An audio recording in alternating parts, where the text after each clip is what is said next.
आणि यानंतर थेट जाणार आहोत नसीम खान यांच्या पत्रकार परिषदेमध्ये। संघटन आहेत महाराष्ट्रातील त्या सर्वांनी मला फोन करून रोष व्यक्त केलेला आहे। माझ्याशी लोक प्रश्न विचारतायत की अशी काय मजबुरी आहे काँग्रेस पक्षाची, तुम्ही काँग्रेसचे सिनियर लीडर आहात, महाराष्ट्राचे कार्यकारी अध्यक्ष आहात, सिनियर लीडर आहात, तुम्ही बंगालला प्रचार करायला जातायत, गुजरातला जातायत, कर्नाटक तेलंगणाला प्रचारासाठी जात असतात, पक्षाला मत देण्यासाठी समाजाला विनंती करत असतात, पण महाराष्ट्रामध्ये एकही उमेदवार का दिला नाही हा लोक प्रश्न मला विचारतायत। आणि मी सुद्धा त्या प्रश्नाशी अंशिक सहमत आहे की पक्षाची जी भूमिका आहे, जी नीती राहिलेली आहे नेहमी, या निवडणुकामध्ये का डावलण्यात आलेली आहे, का उमेदवारी देण्यात आलेली नाही। महाराष्ट्रामध्ये अनेक लोकसभा क्षेत्र आहेत, मराठवाड्यामध्ये अनेक लोकसभा क्षेत्र आहेत जिथे 30 ते 35% अल्पसंख्याक समाजाचं तिथे हे आहे, उपस्थिती आहे। मराठवाड्यामध्ये आहे, विदर्भामध्ये आहे, मुंबईमध्ये आहे। मुंबईच्या 6 लोकसभा क्षेत्रामध्ये 25 ते 26% मतदान आहे। तर एकही लोकसभा क्षेत्रामध्ये काँग्रेस पक्षाने किंवा महाविकास आघाडीने एकही उमेदवार का दिला नाही हा प्रश्न जो निर्माण होतोय, त्यामुळे मी सुद्धा निर्णय घेतला की पहिला टप्पा दुसऱ्या टप्प्यामध्ये पक्षासाठी मी अनेक ठिकाणी जाऊन आलेलो आहे, प्रचार केलेला आहे, परंतु तिसरा चौथा पाचव्या टप्प्यामध्ये जे स्टार प्रचारक आणि महाराष्ट्राची जे प्रचार समिती आहे त्यातून मी त्यागपत्र दिलेला आहे। आणि जी परिस्थिती महाराष्ट्रामध्ये निर्माण झालेली आहे काँग्रेस पक्षाच्या नेतृत्वाला मी अवगत केलेला आहे। पण आता तुमचं नेमकं हे नाराजी असेल किंवा भंडाचा असणार आहे, प्रचार करणार नाही की पक्षातून प्रश्न भंडाचा नाहीये। आमचा पक्ष लोकतांत्रिक पक्ष आहे। आमच्या पक्षामध्ये जर कुठे कोणी चुकत असेल तर त्याच्यासाठी पक्षाला सांगितला पाहिजे, म्हणून आम्ही जे महाराष्ट्राच्या लोकांची भावना आहे, समाजाची जी भावना आहे, त्या भावनाच्या अनुसरून मी हा निर्णय घेतलेला आहे। सर, तुम्हाला एमआयएम कडून ऑफर आलेली आहे मुंबईत, जर तुम्ही इच्छुक असाल तर ते त्यांच्याकडून तुम्हाला उमेदवार म्हणून सोडून तुम्ही त्यांच्याकडे या। मला एमआयएमवर काय भाष्य करायचं नाहीये आणि मला त्यांनी जे सहानुभूती दर्शवलेलं आहे त्यांना धन्यवाद। मला कुठलाही प्रकारचं त्याच्यावर भाष्य करायचं नाही। काही नेत्यांचं म्हणणं असं आहे की पक्ष अडचणीमध्ये आहे, त्यामुळे काही जास्त एक पाऊल मागे घेऊन आपण पक्षाला साथ दिली पाहिजे।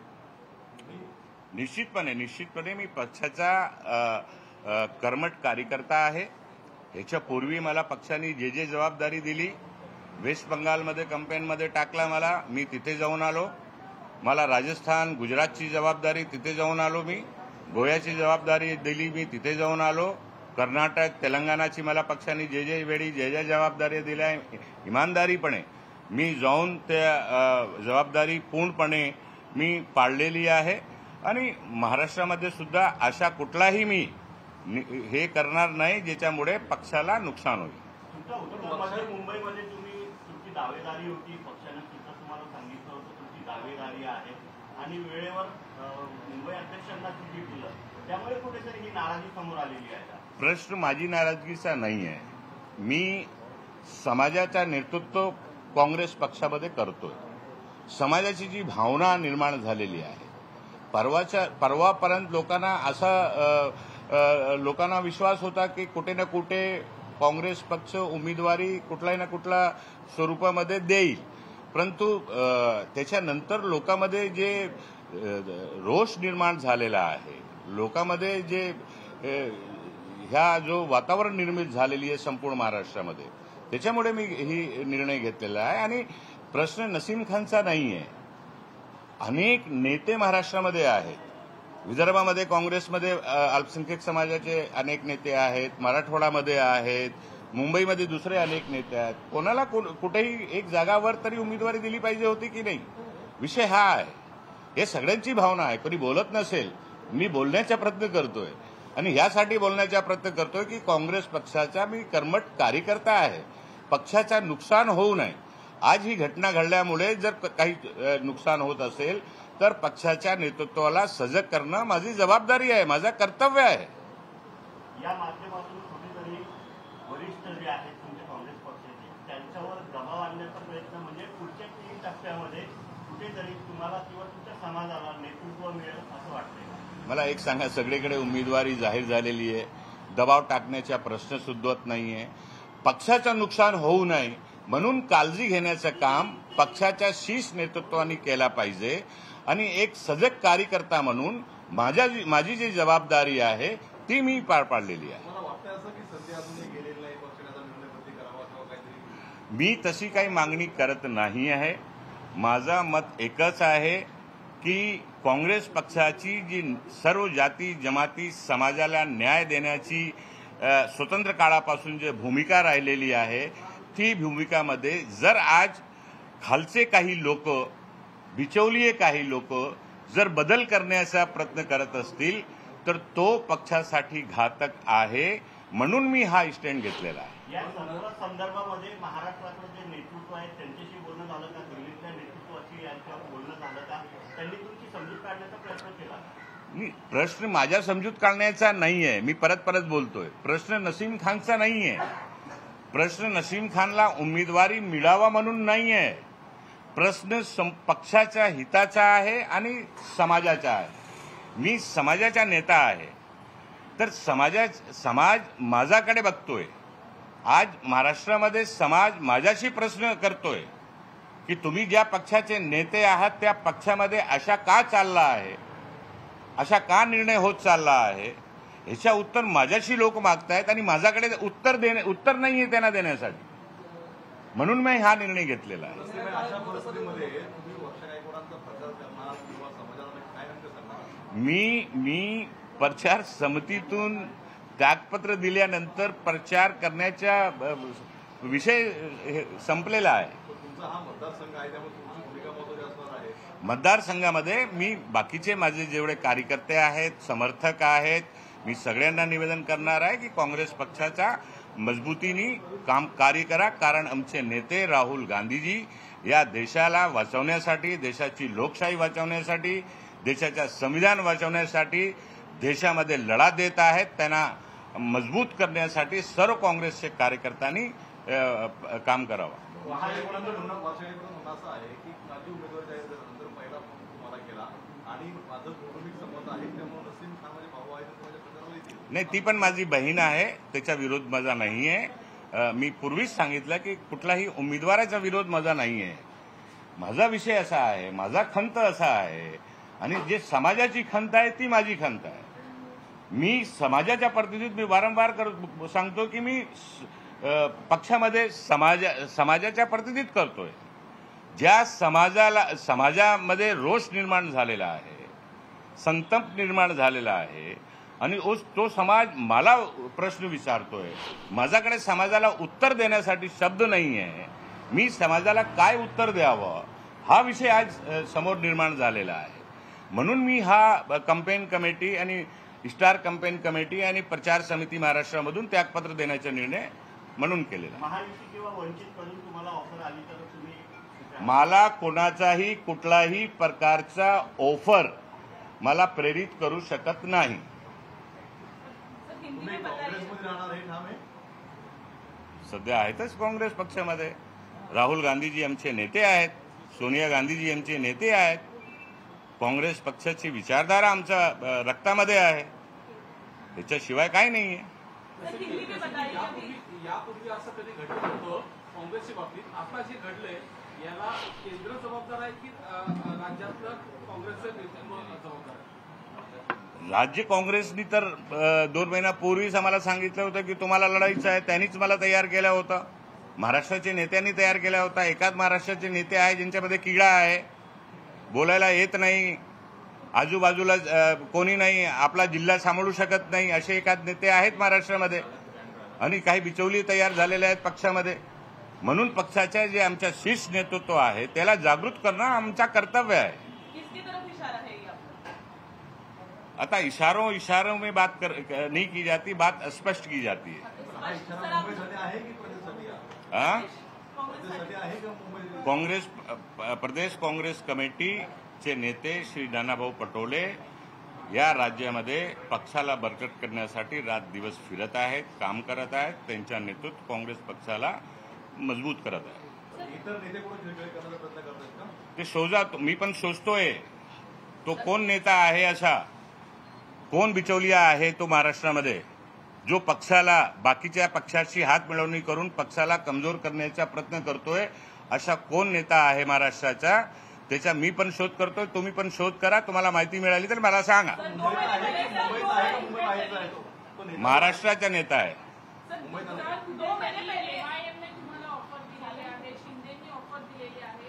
एकीकडे म्हणतायत की काँग्रेसच्या पक्षांबद्दल, पक्ष नेतृत्वाबद्दल तुमची नाराजगी आहे, परंतु भविष्यातले पर्याय काय असतील? तुम्ही तुमचा प्रश्न करेक्ट करा.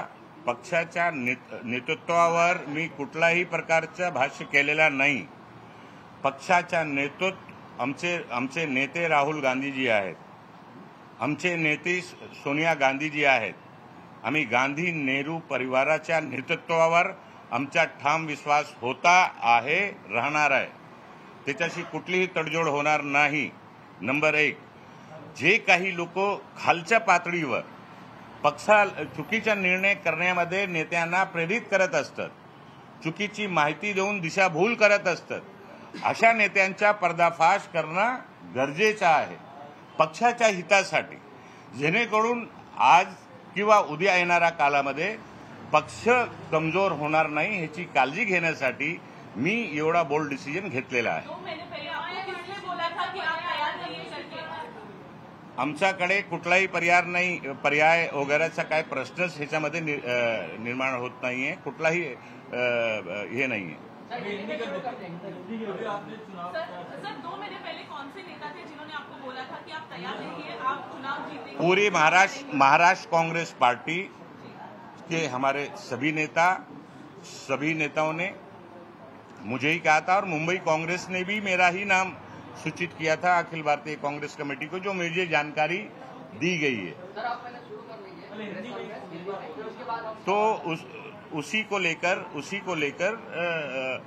उसके बाद क्या निर्णय हुआ, किस परिस्थिति में निर्णय हुआ, मुझे उसके बारे में पता नहीं. चलिए. सर, स्टार प्रचारक की पोजीशन से आपने इस्तीफा दिया है, क्या नाराजगी रही? क्या आपने अपने टॉप ब्रांच को, कांग्रेस के टॉप नेताओं से बात की इसके बारे में कि, और आप सीनियर नेता हैं सर, आप बोल रहे हैं कि कांग्रेस के कोई नेता महाराष्ट्र में जो पार्टी को मतलब कमजोर करने की कोशिश करे, क्या आपको लगता है कि ये सारी बातें आप सीनियर नेता होने के नाते टॉप ब्रांच को बताया? बिल्कुल, मैं पार्टी के नेतृत्व को और पार्टी का जो शीर्ष नेतृत्व है उनसे मैं मिलके खुद बताऊंगा. नंबर 1. नंबर 2, जिस तरह से आप जैसा कि आप जानते हैं कि कांग्रेस पार्टी की एक विचारधारा रही है, कांग्रेस पार्टी की एक नीति रही है, चाहे लोकसभा का चुनाव हो, विधानसभा का चुनाव हो या सरकार स्थापित हो, तो कांग्रेस पार्टी की हमेशा से एक नीति रही है कि हर जाति समाज को बराबर का प्रतिनिधित्व मिले, उम्मीदवारी लोगों को आबादी के हिसाब से हर राज्य में, हर क्षेत्र में नेतृत्व करने का मौका दिया जाए, और सरकार बने तो जो योजनाएं लाई जाएं उसमें सभी समाज की भागीदारी हो. ये एक मोटा एक नीति कांग्रेस पार्टी की हमेशा से रही है. महाराष्ट्र में इस लोकसभा चुनाव में महाविकास आघाड़ी 48 लोकसभा क्षेत्र में चुनाव लड़ रही है, और 48 के 48 लोकसभा चुनाव में एक भी अल्पसंख्यक समाज, हिंदी भाषी समाज को उम्मीदवारी न दिए जाने से समाज के लोग बहुत आहत हुए हैं. पिछले 2 दिन से मुझे विदर्भ से, मराठवाड़ा से, पश्चिम महाराष्ट्र से, मुंबई से अनेक संगठन के पदाधिकारी, अनेक कांग्रेस के नेता, कांग्रेस के कार्यकर्ता, अलग अलग सभी समाज के जो संगठन है उनके नेता, वो मुझसे सवाल पूछ रहे हैं कि आप कांग्रेस पार्टी के सीनियर लीडर हैं, कांग्रेस पार्टी ने महाराष्ट्र में आखिर एक भी अल्पसंख्यक समाज को उम्मीदवारी क्यों नहीं दी है. तो कहीं न कहीं ये सारी चीजें देख के जिस तरह की भावना अल्पसंख्यक समाज की पूरे महाराष्ट्र में बनी है, उसको लेके मैं भी आहत हूं. और पार्टी में ऐसी क्या मजबूरी थी या क्यों ऐसी गलती हुई है कि हम अल्पसंख्यक समाज जो महाराष्ट्र में साइजेबल तादाद में है, मराठवाड़ा में 35% से ज्यादा अल्पसंख्यक समाज है, विदर्भा में 22 से 25% अल्पसंख्यक समाज है, मुंबई में 26 से 28% अल्पसंख्यक समाज है। उसके बावजूद पूरे महाराष्ट्र में एक भी अल्पसंख्यक समाज का उम्मीदवार पार्टी नहीं दे पाई है। उसका कारण क्या है वो कहीं ना कहीं ढूंढना जरूरी है, और लोगों के जो सवाल हैं उसका जवाब मेरे पास भी नहीं है। इसीलिए मैंने निर्णय लिया है कि मैं प्रचार समिति और स्टार कैंपेनर की जो लिस्ट है उससे यादी है उससे मैंने राजीनामा देने का निर्णय लिया और मैंने राजीनामा भेज दिया। आपने लेटर में ये साफ किया है कि मुसलमानों के वोट चाहिए लेकिन मुसलमानों की नुमाइंदगी नहीं दी जाती, तो इस पर आपका क्या? तर आपण पाहिलं काँग्रेसचे नेते नसीम खान यांची नाराजी जी आहे ती पत्रकार परिषदेमध्ये स्पष्ट जाहीर केलेली आहे। एकाही काँग्रेसच्या महाराष्ट्रातनं नेत्याला उमेदवारी दिली नाही याची खंत त्यांनी बोलून दाखवलेली आहे। या बातमीच्या बुलेटिनमध्ये एक छोटासा ब्रेक घेऊन लगेचच परतणार आहोत। पाहत राहा न्यूज 18 लोकमत।